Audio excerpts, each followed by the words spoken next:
Megan Reimer is going to be is the student volunteer and moderator for this session. Megan is a student in the Masters of Arts in Professional Communication program and is currently completing her thesis on mental illness and its impact on communication, meaning making, and shared understanding among individuals with a lived experience of anxiety and depression.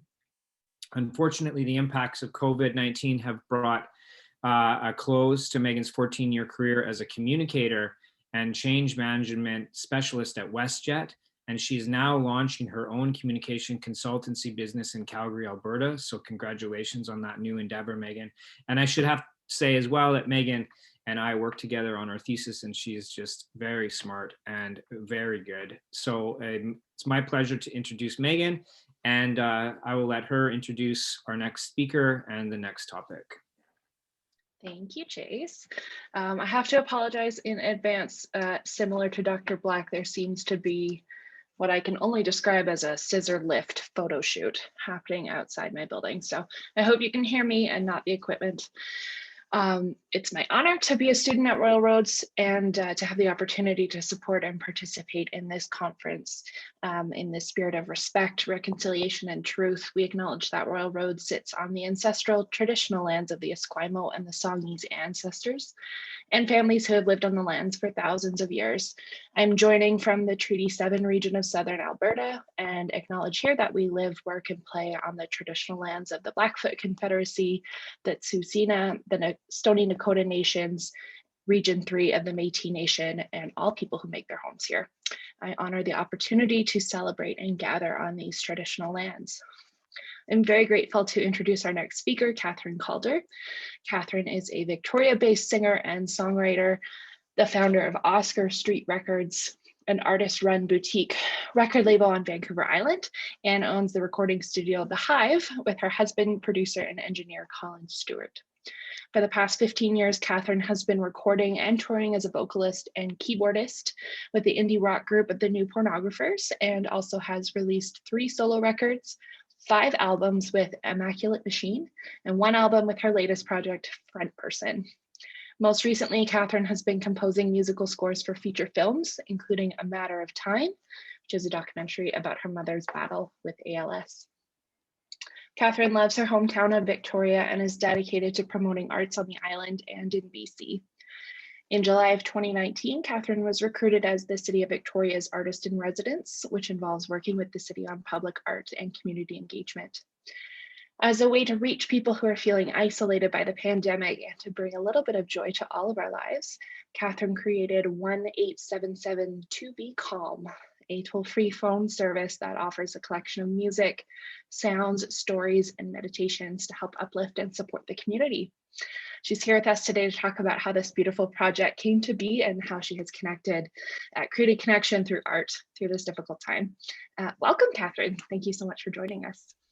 Hi, thank you so much for that wonderful introduction. So I'm honored to be here. And I'd also like to acknowledge that I'm here on the homelands of the Lekwungen. And I grew up here, and I'm very humbled and grateful to continue to live, work, and play on these beautiful lands. As Megan has said, I'm a musician, I'm a singer and a songwriter, and also artist in residence for the City of Victoria. And I'd like to talk today about a project that I have been working on through my residency with the city called 1-877-2-BE-CALM. And I'm going to talk a little bit about why it was important to me to create and a little bit of the journey about how it came to be. So just a little bit of context, my artist in residence role, it's a 2-year position working with the City of Victoria in the realm of public art and community engagement. And I'm a musician, and so I'm a musician artist in residence, which I come to it with a little bit of a different perspective from what the role typically is. I think when I thought about public art before I started this role, and when other people think about it, I think there's a general idea that it is a physical piece of art in a public space, maybe a mural or a sculpture.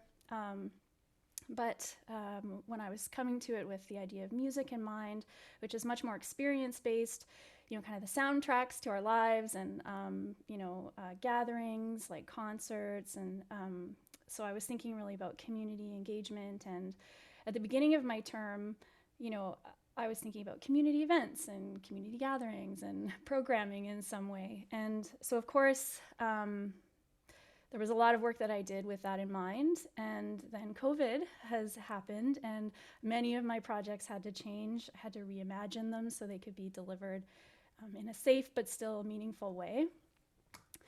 And so some of the threads that go through my projects, through my residency, I love stories. I'm a songwriter, and so one of the ways I communicate with people is by telling stories through song.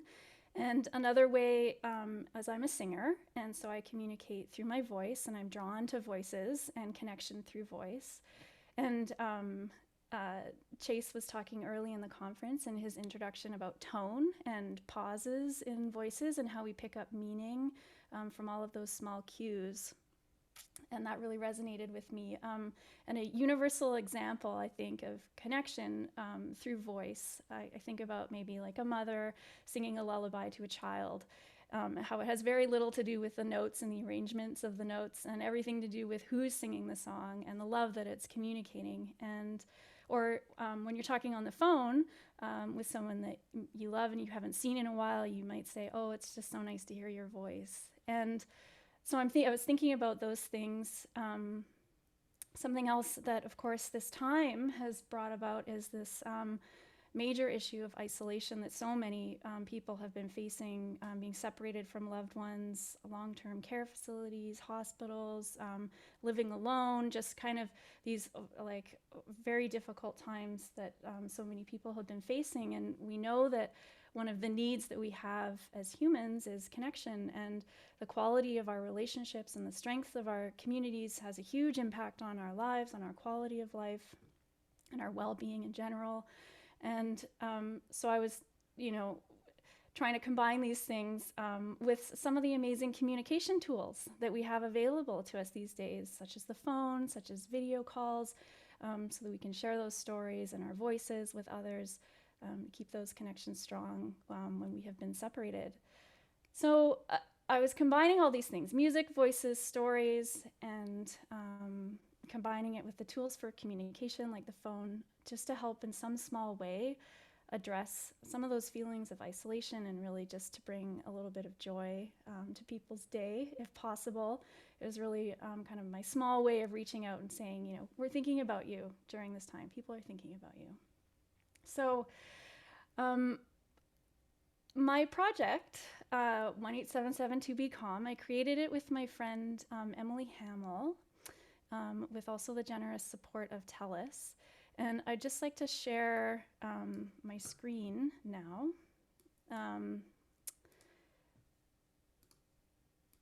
And hopefully you can see that. We're good, I can see it. Great. And I'm gonna play a few clips and talk a little bit about how this particular project came to be, because that's a question I get asked a lot, is how did this, where did the inspiration for this project come from? And so you heard a little bit about the context of the things I was thinking about, around this time. And then I'm going to talk a little bit about the specific journey of this project. So 1877 To Be Calm, it's a toll-free telephone number that people can call in, and you can choose different numbers and hear different auditory experiences. We've got 9 numbers for the 9 numbers on the phone pad. We've got, if you press 1, you get BC nature sounds, 2, Indigenous stories and songs, 3, poetry, 4, poésie en français, francophone poetry, 5, Canadian contemporary music, 6, instrumental music, 7, children's laughter, 8, guided meditation, and 9, ambient music. And so I'd just like to start off playing one of the clips because it is a little bit of an anchor for the project. Sorry, hold on. So this first one you're going to hear is children's laughter. If you press number 7 after you call in the number, or you can go online. It's also all available online. You'll hear this little menu, me talking, and I'm going to give a little bit of an intro, and then you're going to hear some laughter. Welcome to Children's Laughter. Often the sound of children laughing can have a contagious effect. We hope you enjoy this compilation of children laughing. featuring Owen, Arthur, Davy, Emmy, Ruby, Owen, August, and Owen discovering the whoopee cushion for the first time.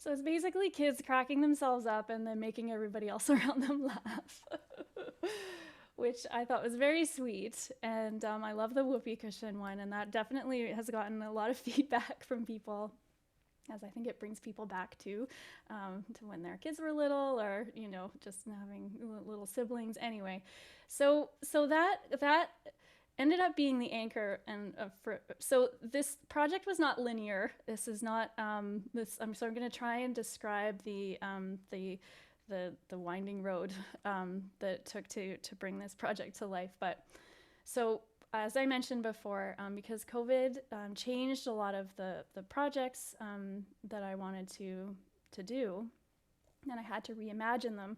I had a lot of I had spent a lot of time going out into community in the first months of my residency, talking with community artists, family, friends, just city staff, kind of trying to get an idea of the projects I had been thinking about bringing to the role, and then feedback and getting insight and people's ideas on how they would fit. I probably talked to 150 or 200 people over the first months of my residency, just going out and trying to kind of get ideas and come up with a plan.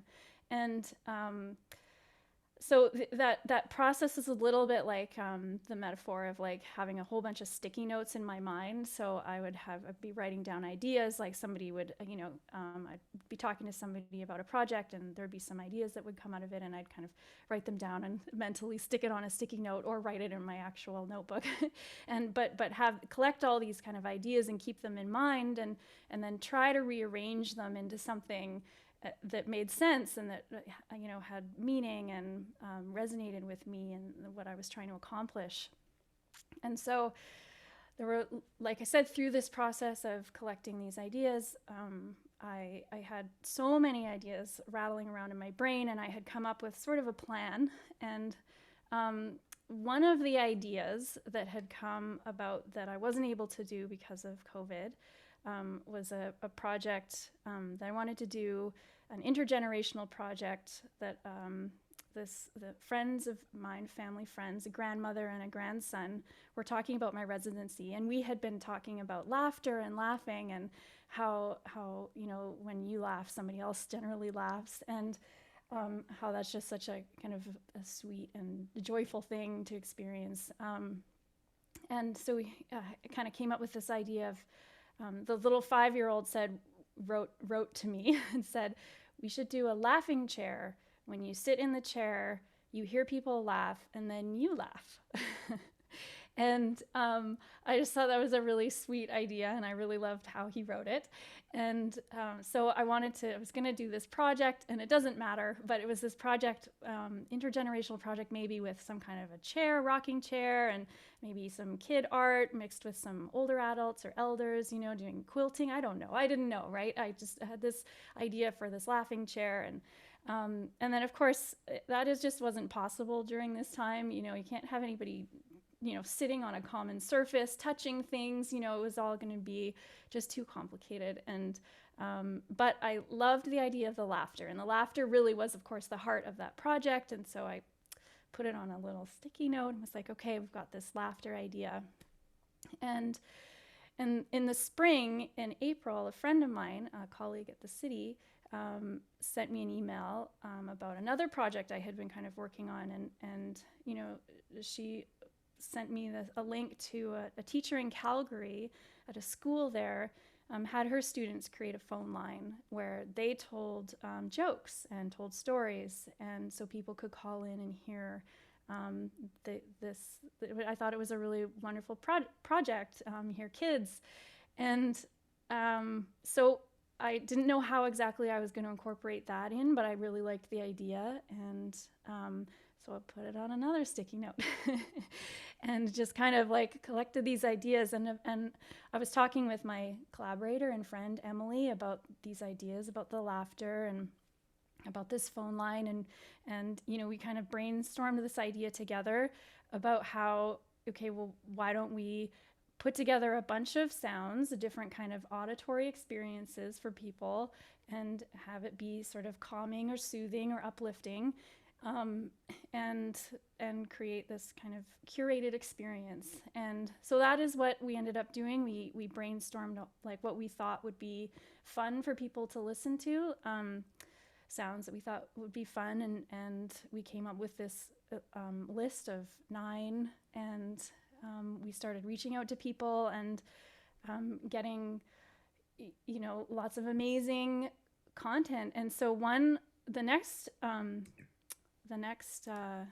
clip I'd like to play is these are some orcas, northern resident orcas that they were recorded off the northern coast of Vancouver Island via the Pacific Biological Station's Fisheries and Oceans Canada. And of course, again, this wasn't like linear.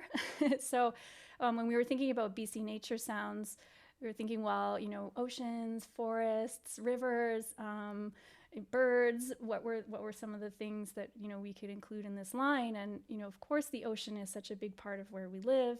And so we were kind of wondering about whales. You know, could we find a whale recording?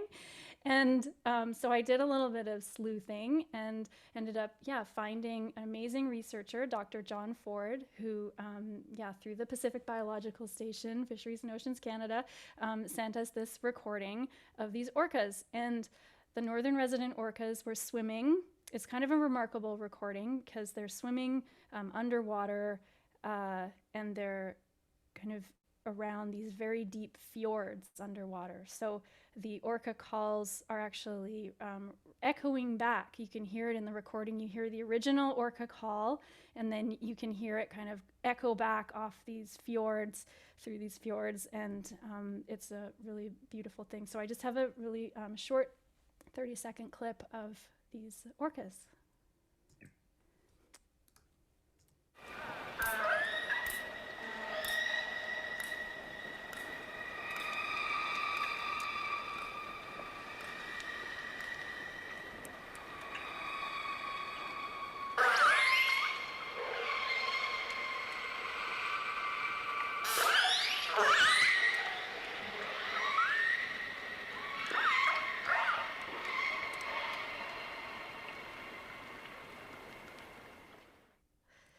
Yeah, I love that.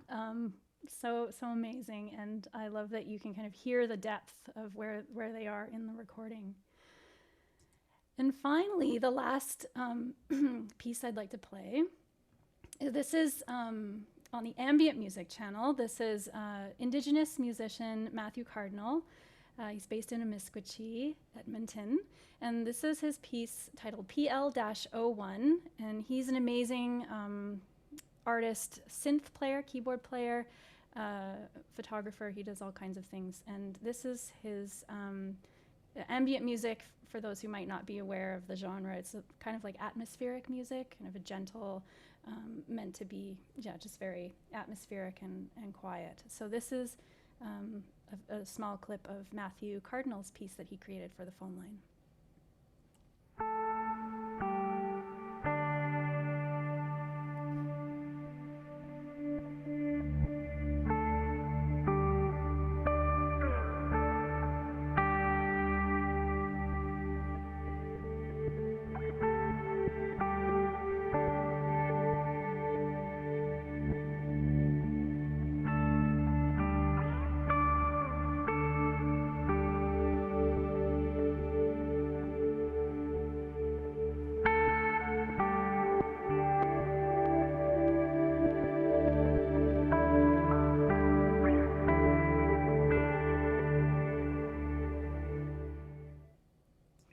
So beautiful.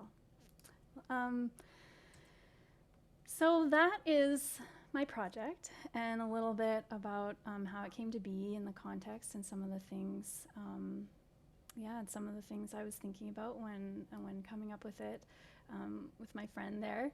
And so you can go to victoria.ca/becalm, and you can hear all of the different sounds. You can also call the number 1-877-223-2256.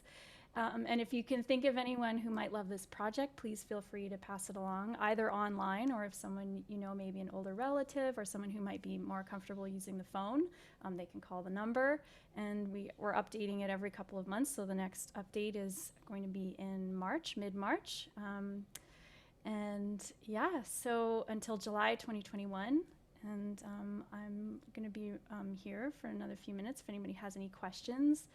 And so thank you so much for being here and for listening. And thank you to Royal Roads and the School of Communication and Culture for inviting me to your wonderful conference. It's been a pleasure. Thank you so much, Kathryn. I had the opportunity to call the number the other night, and with COVID we had to miss our second residency at Royal Roads in November, which is probably like the most beautiful time of year to be there. It's so peaceful and serene, and I missed it so much, but getting to listen to those BC sounds really kind of brought me back there. Perked my dog up. She's like, what's happening? Where are the birds? Yeah. It was really, really beautiful. I love this. Thank you. We do have a couple of questions. Erin wanted to know, how long is the ambient music recording, and does it loop after it plays? Yeah, so the ambient music recording, I think, is 2.5 or 3 minutes on the actual phone line. And we had a little bit of limitation with how long the pieces could be, which I think in the end did work out well. They can only be 4 minutes long, any of the pieces on the phone line, just because of how it goes with the phone and TELUS and the technology. And if you keep listening and you stay on the line, it will loop again. Yeah, and you'll hear me introduce it again, and the whole line repeats. And if you want to hear something else, you just call back and choose another number, and you can call back as much as you like. And then when we're adding music, so the next update,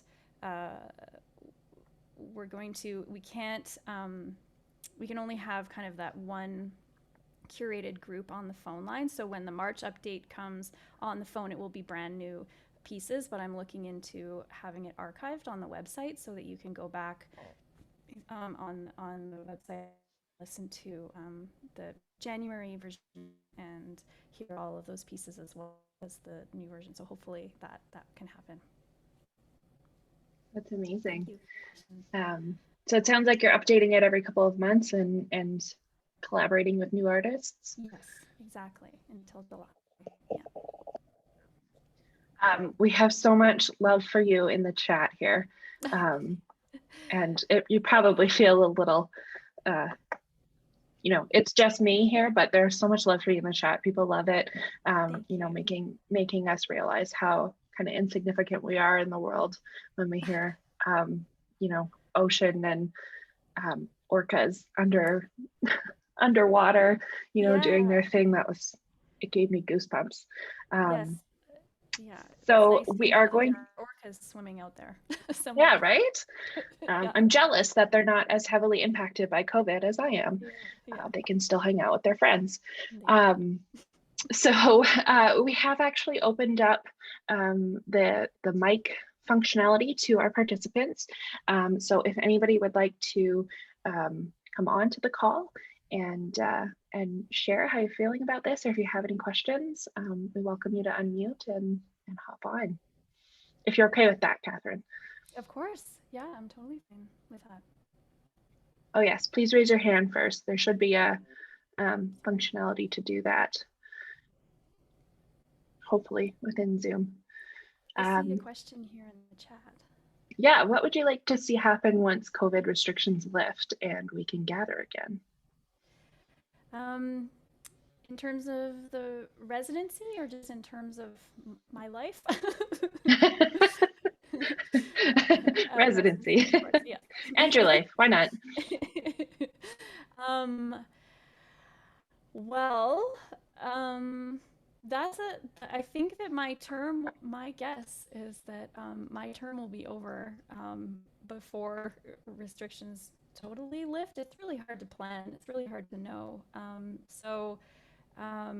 I had, some other plans for some, I had a youth busking space that I thought would have been really sweet to create for young musicians. It's a really great way to practice and get your music out there and get performance experience in a way that is, just kind of a little bit low pressure, even though it's kind of you're out there on your own. But one of the barriers I think for young people is finding a space, and so I thought maybe if we could create something like that, it was a dedicated space for youth to get some of that performance experience, that would be neat. And so that, but I don't think, that wasn't able to happen for many reasons, but that could be something.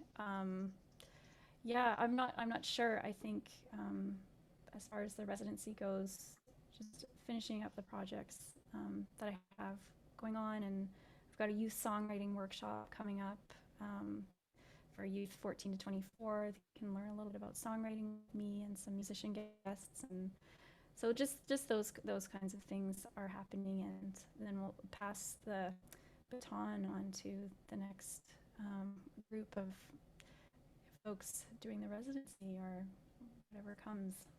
Amazing. Do you have artists lined up for the next round in March already?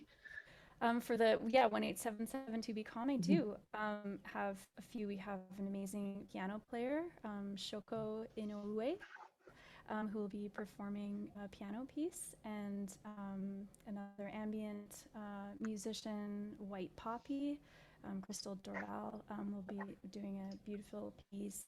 Lots of things coming up for sure on the March. I talked to also Elder May Sam about her knitting, and for the Indigenous stories and songs. And actually, you can, Sarah, you can hear me right now on the phone line. I'm the did you, yeah, my music, yes. I have a song on the contemporary music line. My song is called Song in C Minor. And so you can hear it right now.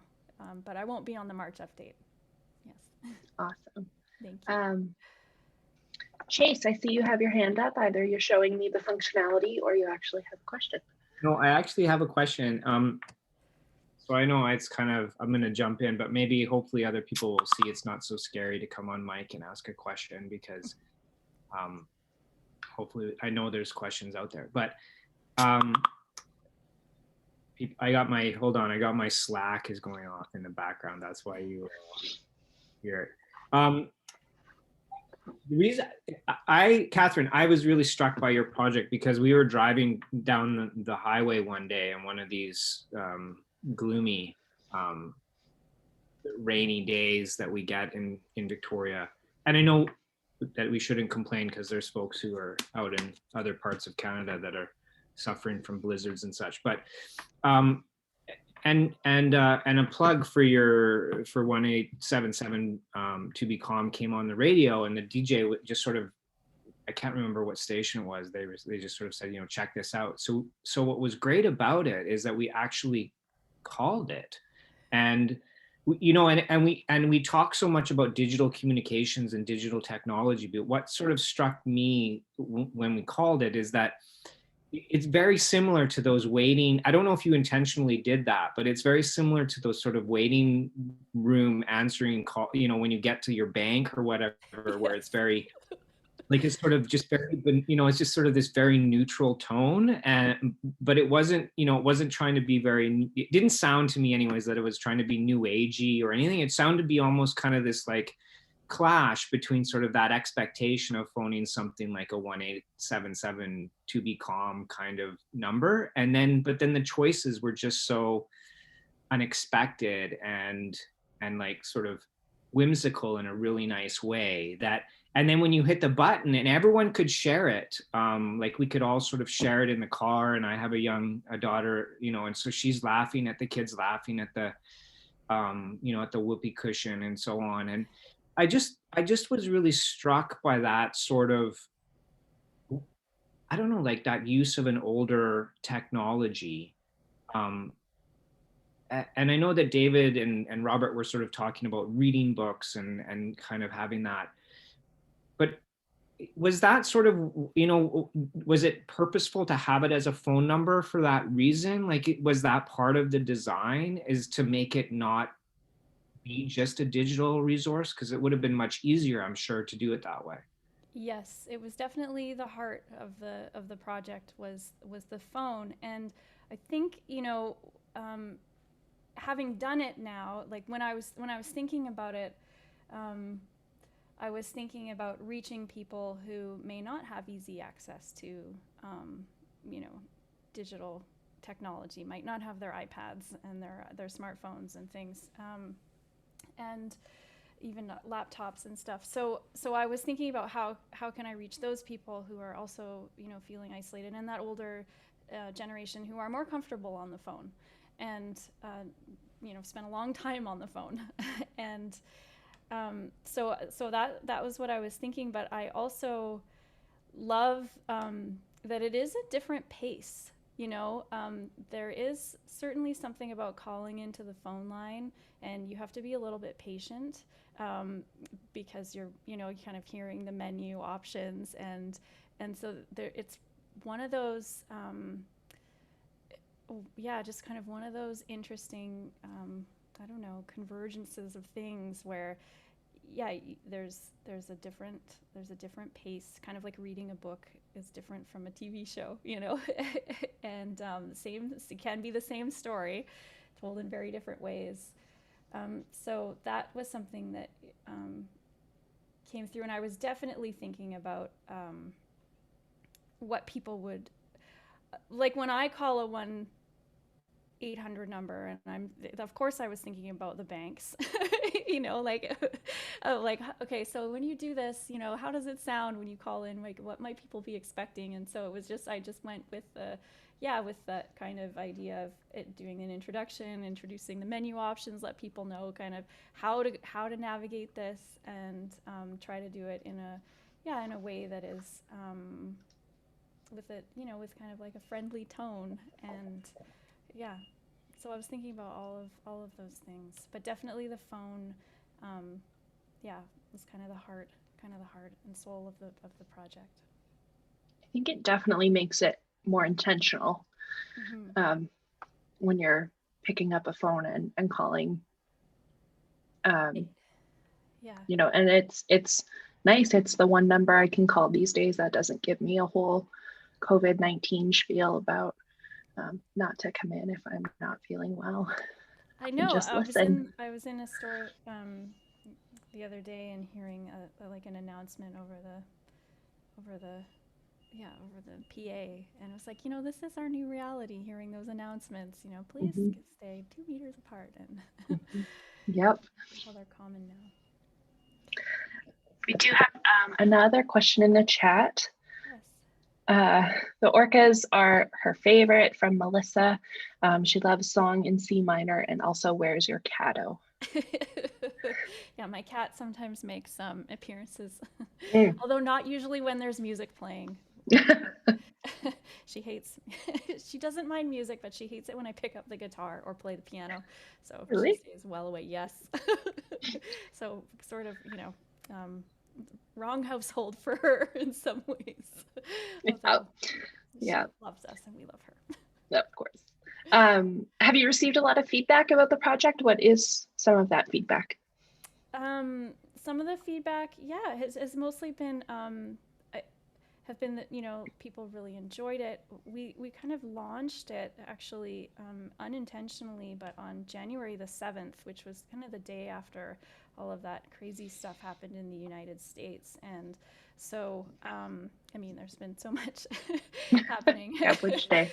But that particular day, and so I think that really was resonating with people when the news was particularly, you know, just all over the place during that week. And people definitely love the kids laughing and the Indigenous stories and songs. Dylan Thomas, who's the Indigenous artist in residence right now at the City of Victoria, told a beautiful story about the Salish wool dog and the importance of that breed of dog to the Coast Salish culture. And so that's a really neat one that I've heard a lot of people really enjoyed. The orcas, people love the orcas as well. Yeah, and so just a lot of, you know, people feeling like it was a positive thing, which is nice to hear, of course, because that was my intention. And so it's, yeah, been great to hear some of those stories. Yeah, that's awesome. Melissa, I see you have your hand up. You want to pop on and ask a question? Yeah, hello. I think I just wanted to express my appreciation. I think this project is so unique, and I work for a municipality in Alberta, and we've been so focused lately on community kindness because we're seeing, you know, so much stress and anxiety in the community, and it's coming out as a lot of negative energy, which is both understandable and adding to the stress and frustration. So it's so wonderful to see something like this coming through from, you know, the City of Victoria and from yourself. And I love the connection that you've made with, you know, we're all, you know, isolating in our homes, and we're finding ways to connect with one another through, you know, Zoom and FaceTime and things like that. And to see it, you know, up the telephone and finding that sense of comfort without, you know, that obligation where you can just, you know, listen to the phone and maybe relax and close your eyes and do what you want. I really appreciate that. So I just kind of wanted to say thank you. And yeah, I guess I don't really have a question though.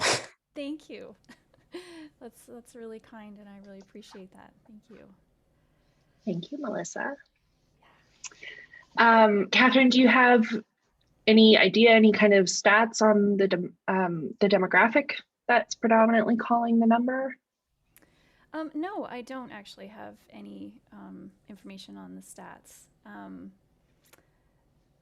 That would be interesting to know. I think that, you know, when I was initially thinking about this project, I was thinking about reaching, you know, kind of the older adults, elders in our community, because they have, of course, been so impacted by this as well. But it turns out that everybody needed it. You know, it was, or not every, you know, obviously not everybody, but you know, all ages needed it, and so that was great. And I think it's been a lot broader than I intended, which is always a good thing, I think.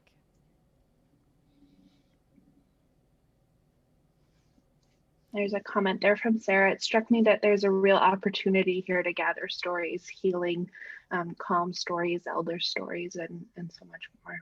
Yes, yes, absolutely. And that was another, you know, kind of one of the things that I was early on in my residency hoping to capture some stories. But yes, absolutely. Yeah, there's the real opportunity to gather stories, absolutely. And maybe there's a way to make more spaces for more stories. The project is evolving, and I've been thinking about those kinds of things too. Yeah, and so yeah, podcast. I know I've been thinking about a podcast too. You know, yeah. So maybe.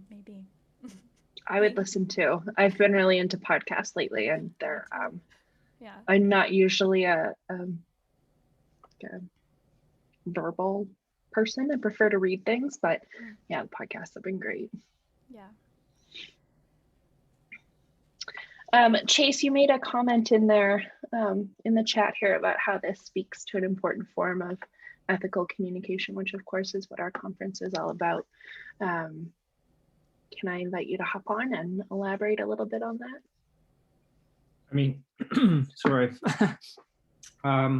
Yeah, I mean, I think that we've had a lot of different like versions of ethical communication, and we'll have one more when Elder Butch Dick has his conversation, at least one more and with Russ Johnston in in a half an hour or so. But we've sort of talked about political and health communication. We've talked about all of these different ways that communication like shapes our perception of reality. But part of what I was sort of trying to convey at the beginning of the session and in my opening remarks is that communications is really a mechanism for us to connect, and music and laughter and interspecies, being in environments. I was actually having a chat with Russ Johnston about this, about how now science is catching up to indigenous knowledge that trees communicate with each other, right? And that now all of a sudden that's something, when indigenous people have been saying that for for a long time before Western science can finally quantify it or measure it in some way. And so I mean, I guess I'll turn it into a question, because I wonder, Kathryn, like how you see your role as, like, I know you see yourself as a musician or an artist, but I'm a communication scholar, so I see everyone as communicators, or just different types of communicator. But do you think of yourself as a communicator? Do you think of this as an act of ethical communication? Well, I certainly think about it.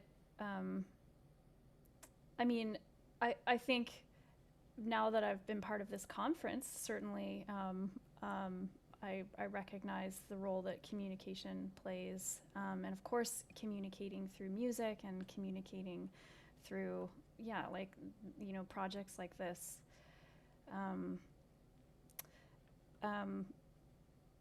I guess, yes, yes. But it wasn't necessarily something that it was where I was necessarily coming from. As I wasn't coming at it from a communications standpoint, but that of course is what I'm doing, and that is so much of what is involved in music in general, whether it's creating music and then putting it out into the world. When you're releasing music, you're communicating about what you're doing, and you're communicating your art, and you're communicating the story behind the album, and you're communicating the actual music is communicating to people, and so all of those things. I mean, communication has a huge role in music in general. So I've been in that world for a very long time, just a little bit indirectly maybe, or directly, but without having considered it necessarily as a kind of a major point. But there's all kinds of things when you're in the music world that have to do with communicating, whether it's the type of photos that you take for your band promo shot, or the kind of genre that you're in, and the alignment with that genre, and kind of the certain rules for certain genres about what you can and can't do, or shouldn't do, and all kinds of things, like musically, that are interesting once you get into the really, like, kind of nitty gritty. And of course, as musicians, you can do whatever you want, but there certainly are, like, what is the there's Parameters. context parameters. Yeah. So because if you're in a heavy metal band and you start putting acoustic guitars and harmonies all over your music, you might end up being a hybrid genre, of something. It's like country metal or something. Anyway, I don't know where that idea came from, but yeah. Oh, go ahead. So yes, I guess to answer the question with this project, I was thinking about ways of, gently communicating in a way that didn't feel oppressive, and trying to include all kinds of different people and stories and voices and community. And so I guess, yes, in a rambling way. Thank you. Yes. It reminds me of in one of our first courses in our professional communication program at Royal Roads, Introduction to Communication Theory, and Dr. Virginia McKendry was our professor, and she asked us to all just kind of hop on and say, like, what is communication to you? And I think when we come, especially from the world of professional and corporate communications, we have a very specific lens on what that means. And as I kind of sat there and thought about it, it's like communication is everything. It is everything that we do. It's literally our lives, whether we recognize it or not. You know, my body's communicating to itself right now, and through unintentional facial expressions, I may be communicating something to somebody who's watching me right now. My plants are communicating to me, telling me that they need some more water or not enough water, depending on how they're feeling that day.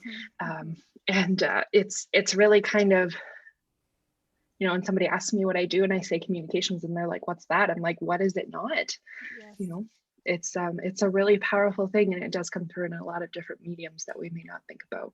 Yes, and you know, I didn't, for some reason I left this out, but performance, of course, you know, live performance, you know, communicating a lot, you know, as an artist and a performer, you're trying to communicate more than just the notes, but also the intention behind it, the feeling behind it, the emotion, and trying to make the audience, you know, come with you on the journey. And so there's a lot of, I don't know, just a lot of communicating that goes on, body language, voice, tone, all of those things. Yeah, sharing a story that we can relate to. Yes. What surprised you the most about this project? The project itself. I wasn't expecting this project during my residency. Just off the top of my head, the project itself was surprising because COVID was surprising, and everything about it. But maybe I was very, you know, surprised by the orcas and how, you know, what a neat recording that was. And I was, I guess, a little bit surprised,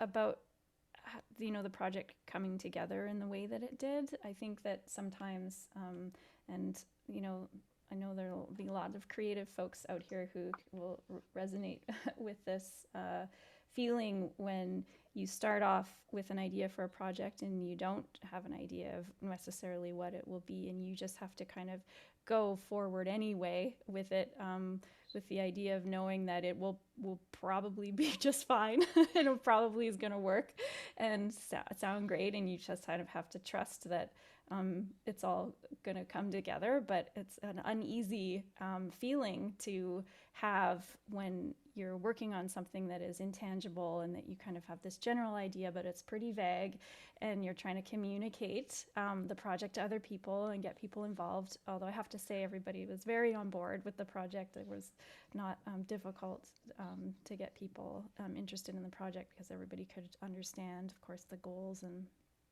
the idea, but still, so maybe that wasn't surprising, but the you know, it could, because I think I'm a little bit used to that process of it being a little bit of a, I don't know, of a leap of faith as you go through a project like this. You know it's going to be great, but as you're going through it, you know, it's kind of like, what is this, you know, is this, people gonna like this, you know, is it gonna resonate with people, what am I gonna use, what sounds are we gonna get, you know, all these different things that you kind of think about, and then the project comes together, and then you look back and you go, great, the project came together, and it came together like this, and you have this, you know, like you can, you know, have this linear kind of story you can tell about it, but at the time of creation it certainly did not feel linear, and was a really an interesting just one of those creative joys of being a creative, the uncertainty. Yep. Sounds very familiar. It sounds like writing a thesis. Oh yeah, yeah. And I mean, I think there are a lot of areas in life that that people can relate to that too, where you kind of go for something and then figure it out as you go. All right.